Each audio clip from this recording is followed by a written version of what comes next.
हरे कृष्णा, राधे राधे। और भक्तों, इस वीडियो में आप सुन रहे हैं माघ मास महात्म्य कथा का अध्याय 24।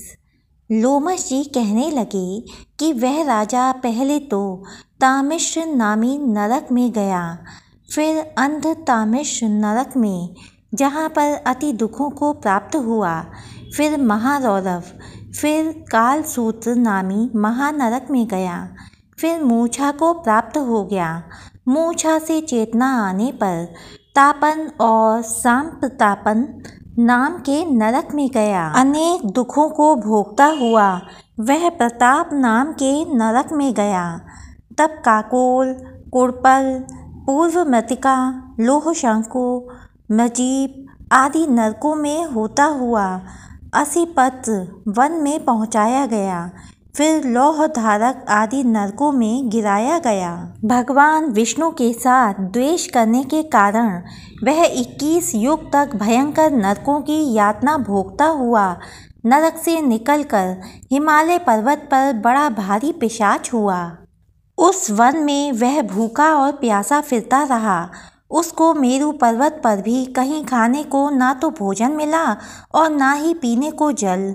होतव्यता के कारण वह पिशाच घूमता हुआ एक समय प्रस्तवन नाम के वन में जा निकला। बहेड़े के वृक्ष के नीचे वह दुखी होकर हाय मैं मरा, हाय मैं मरा ऐसे शब्द जोर जोर से पुकारने लगा और कहने लगा, भूख से दुखी मेरे इस जन्म का कब अंत होगा। इस पाप रूपी समुद्र में डूबते हुए मुझको कौन सहारा देगा।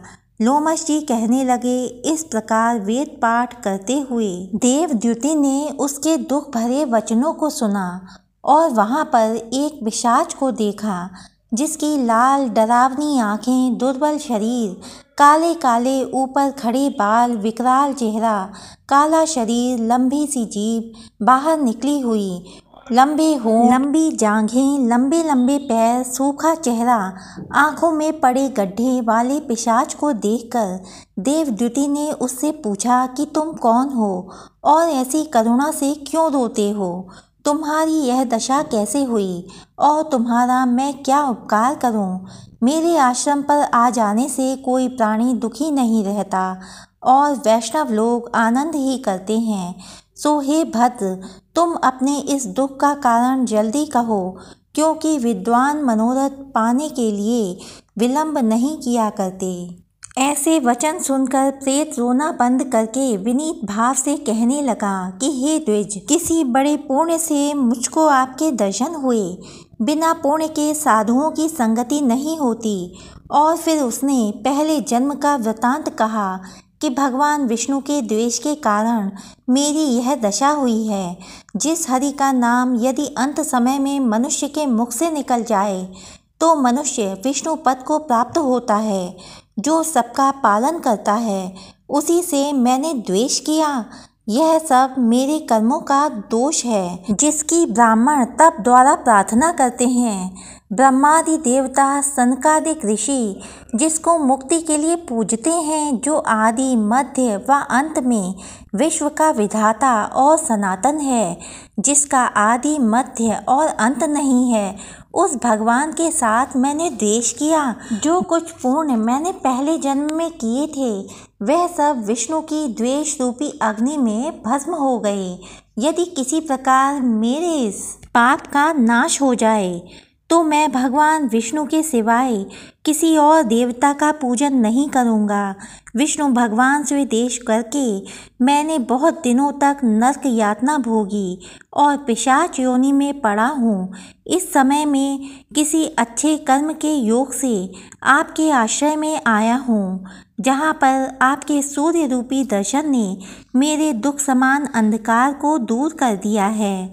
अब आप कोई ऐसा उपाय बताइए जिससे मेरी यह पिशाच योनि दूर हो, क्योंकि सज्जन पुरुष उपकार करने में देर नहीं करते।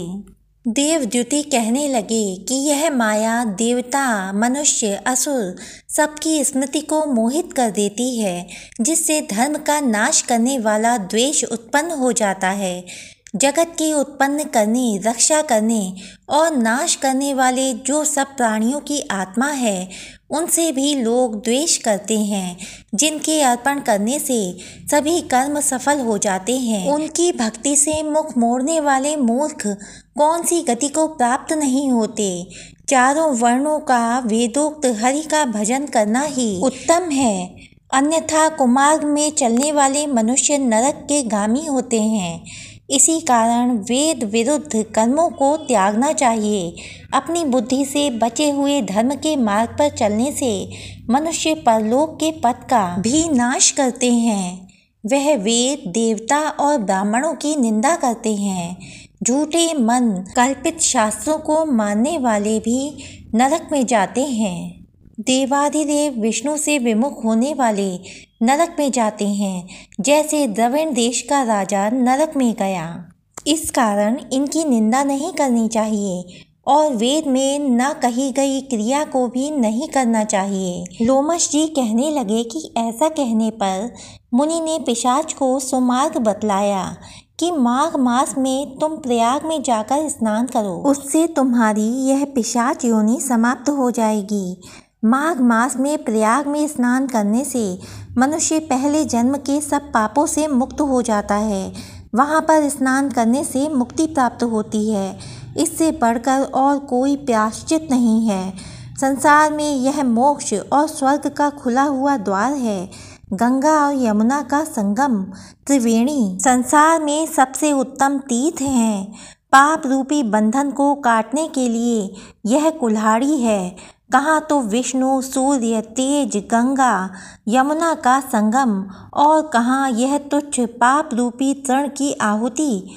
जैसे घने अंधकार को दूर करने वाला शरद का चंद्रमा चमकता है, उसी तरह संगम के स्नान से मनुष्य पवित्र हो जाता है। मैं तुमसे गंगा यमुना के संगम का वर्णन नहीं कर सकता, जिसके जल की एक बूंद के स्पर्श से केरल देश का ब्राह्मण मुक्त हो गया। ऋषि के ऐसे वचन सुन प्रेत के मन में शांति उत्पन्न हो गई, मानो सब दुखों से छूट गया हो। प्रसन्नता से उसने विनय पूर्वक ऋषि से पूछा, ओम नमो भगवते वासुदेवाय। प्यारे भक्तों, ऋषि से अब उसने क्या पूछा, इसका वर्णन अगले अध्याय में किया जाएगा। हमारी अब तक की कथाएं सुनने के लिए आपका बहुत बहुत धन्यवाद और इससे आगे की कथाएं सुनने के लिए हमारे चैनल को सब्सक्राइब कीजिए, वीडियो को लाइक कीजिए। भक्तों, प्लीज़ आपसे एक छोटी सी रिक्वेस्ट है, प्लीज़ लाइक और सब्सक्राइब करने में, कमेंट करने में कोई कंजूसी मत कीजिए। सब्सक्राइब करने में एक भी पैसा नहीं लगता, ये बिल्कुल फ्री है। इसलिए प्लीज़ कमेंट कीजिए, लाइक कीजिए, सब्सक्राइब कीजिए। जय श्री कृष्णा, राधे राधे।